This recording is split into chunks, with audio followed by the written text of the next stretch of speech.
Shetani hawezi kufukuza pepo. Hakuna ufalme unaojifitini. Msajili knows kwa nini vyama vipo. Nimekuuliza, kuna vyama havijawahi kufanya mikutano mikuu. Kuna vyama havijawahi kufanya mkutano hata mmoja. Vipo vinatembea hapa. Kuna vyama viongozi wake wamemaliza hicho kipindi. Kina chama kina katibu tu, hakina hata mwenyekiti. Kuna chama kina mwenyekiti tu, hakina katibu.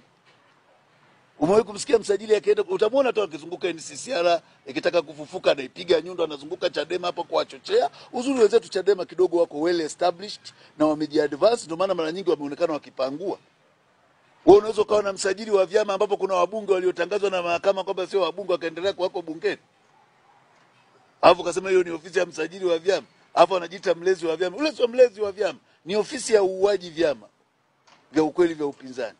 Hiyo chama ambayo hata nyuma ofisi ya chama, hata mtu aliyoko chumba cha pili hapo nyuma hajui kwamba mwenyekiti ni nani. Chama mwenyekiti anavaa yebo imetoboka upande, haendi popote. Kazi yake kuhudhuria vikao vya kupewa korosho na msajili. Unaita chama cha siasa? Jama kazi yao ambazo ni kupiga picha na kuhudhuria masherehe na matafrija ya kuapishwa viongozi.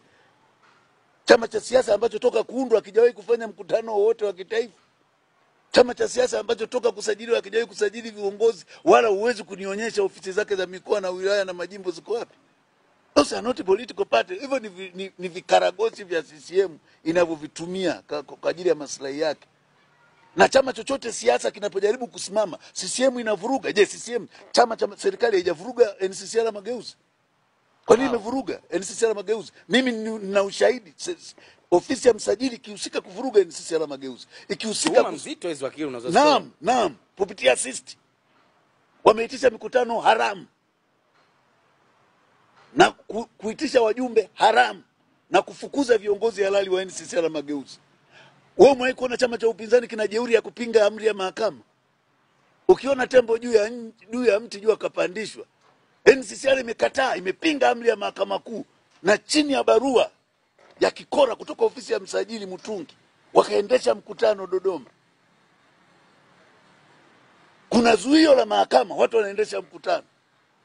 Alafu unasema hicho ni chama cha upinzani, wanalindwa na polisi. Kwa nini? Ni kwa sababu NCCR ilikataa ulaghai wa task force. Kumbuka NCCR ndio chama cha kwanza kukataa task force. NCCR ndio chama cha kwanza kukataa categorically uonevu aliokuwa akifanywa Freeman Mbowe, na kwamba kesi yake ile ni ya kubambikwa, sio ya ukweli. NCCR ndio iliyokataa hii biashara inaochezewa sasa, na tukaeleza kabisa tunatakiwa turudi pale tulipoishia wakati wa tume ya Warioba. Hiyo ndio kisa serikali kushuka na miguu yote. Tatizo kubwa, mnaangalia vyama shikizi, mnafikiri ni vyama vya siasa. Vile sio vyama vya siasa mzee. Ni chama cha siasa kinapaswa kuwa na sifa gani? Na wewe ni kuwa na katiba. Bahati nzuri ni mwanasheria. Kinataka kuwa na katiba yake. Kuwa na uongozi wake halali. Kufuata misingi ya itikadi yake na ngazi zake za maamuzi. Kuheshimu hatua zake na kanuni zake za ndani za kidemokrasia na za kitaratibu. Kuwa huru katika kufanya kazi na mipango yake. Unahisi hivi havina hiyo sifa? Havina. Na kama vingekosa hiyo sifa, maana yake msajili anao mamlaka ya kuchukulia hatua. Sasa msajili ndio anaviumba.